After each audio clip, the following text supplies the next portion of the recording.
Hey friends, so now we have something really big. We're gonna deep dive into the data structures in Python. So what is a data structure? It is a way of organizing, managing, storing your data in Python so that you can use it efficiently. That means you can access it, read it, and modify it very easily. And in Python, we have 4 built-in data structures like the list, tuple, set, and dictionary. And now, of course, the big question is, why do we need it? Why do we need even to organize our data? What this means? Now, so far we have been playing with simple data types in Python, like numbers, strings, boolean. They are great stuff, of course, but the thing is, they can hold only one single value. So that's why we call those stuff like the primitive data types. But in real world, things get more complicated, where you don't have only one value, you have multiple values. And for that, we need more modern data types, like the one that we're gonna use in the data structure. If you just work with the primitive data types, things gonna get messy and chaotic. So let's have a quick example. Now, usually we have one variable like the cost, and inside it we store a value like, for example, 10. So this is totally fine because we have only one single value. But in reality, you're gonna end up having multiple costs. So you have another value like 15, and then you go and store it in another variable called cost2, and then another one 20, 25, 30. So you have already 5 variables for 5 values. And now if you want to say, you know what, I would like to go and find the total cost, then you have to go and summarize all those costs. So that means if we're gonna get another cost, that means we have to create a new variable, and we're gonna go and extend our formula. And imagine now you have like 100 of values, then you're gonna end up having really big scripts. So this is really bad way on how to handle the data, and this can turn immediately to chaos. So now instead of having 5 variables, we're gonna go and create a structure called list. So we're gonna have one variable called costs, and then in one container, in one line,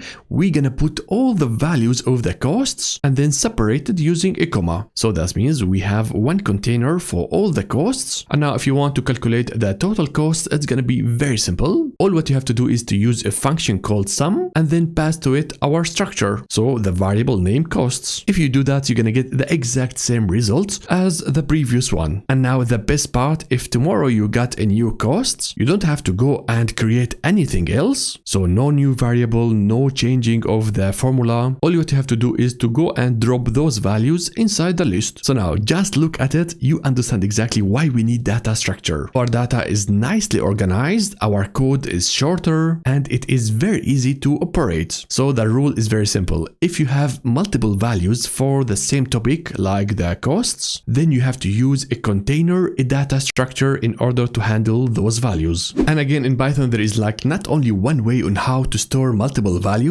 we have 4 different built-in data structures to do that. The most famous one is a list. It is a collection of items like, for example, a shopping list. Another type, we have the tuple. It is very similar to the list, but it is locked, so you cannot change any items inside it. A third one called sets. It is a collection of items as well, but the items must be unique, so there will be no duplicates inside them. And the last one, we have the dictionaries, where we have the key value pairs. And this one is very important, especially if you are a data engineer, data analyst, or data scientist. It is fundamental for you. So as you can see, each type has its own features. Now you might say, wait a second, what are all those weird symbols? Like we have a lot of different types of brackets, right? Well, we use them in order to define and tell Python which type of data structure we want. So if you want a list, you use the square brackets. For the tuple, you're gonna use the parentheses. And if you want set or dictionary, you're gonna use the curly brackets. So the brackets gonna tell Python which type you want to deal with. And now, my friend, if you want to master all the aspects of Python, including the loops, with a learn by doing approach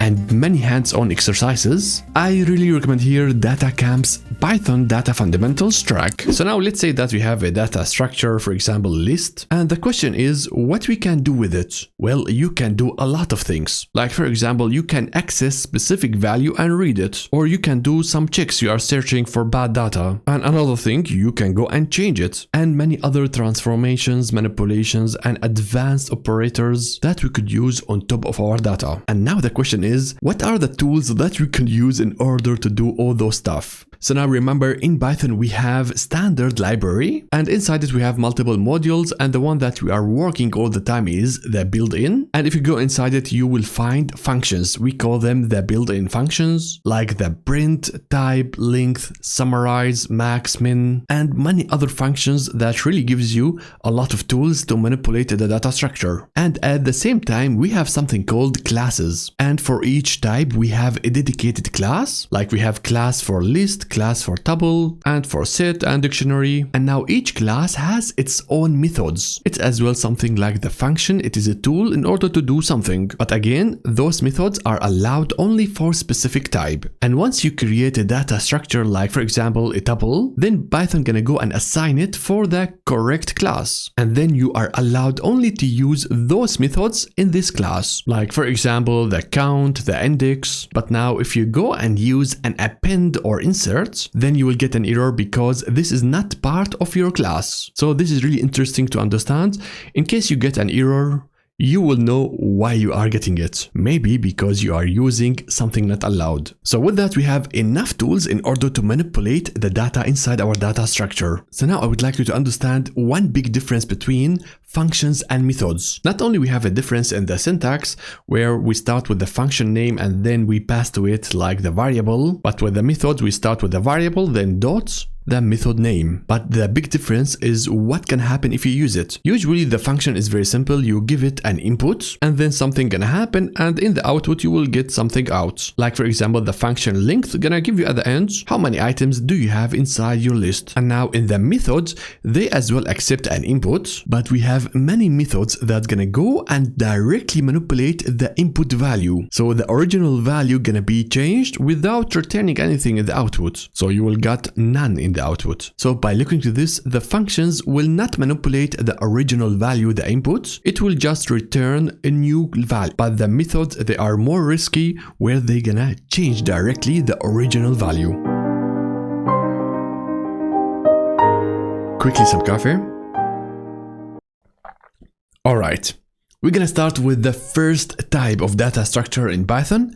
We have the list. So what is a list? A list is just an ordered collection of items that is very flexible, where you can do anything with it. Like you can add and change stuff, you can order it, it can maintain a lot of duplicates. So there are like no rules and you have a lot of freedom to do whatever you want. And that's why the lists are widely used in Python and usually the first thing that you're gonna learn. So now we're gonna deep dive into all the operations and things that you can do with the list. First, we're gonna start with the basics, like how to create our data, how to create the list. And then after that, we're gonna learn how to read and access our data, and maybe how to unpack our data in different variables. Then the next step is that we have to go and learn how to explore and analyze the content of our data in order to have some basic understanding about the content. And naturally after that, you find some issues, and as well actually your data evolves over the time. So you have to learn how to change the original data by adding new items, removing some bad data or old data, or maybe you say I'm gonna give it another chance by correcting, fixing, updating the data. And after that, we're gonna learn how to be more organized and not chaotic by learning how to organize, reorder, and sort the data inside the list. And after that, we're gonna learn how to be professional,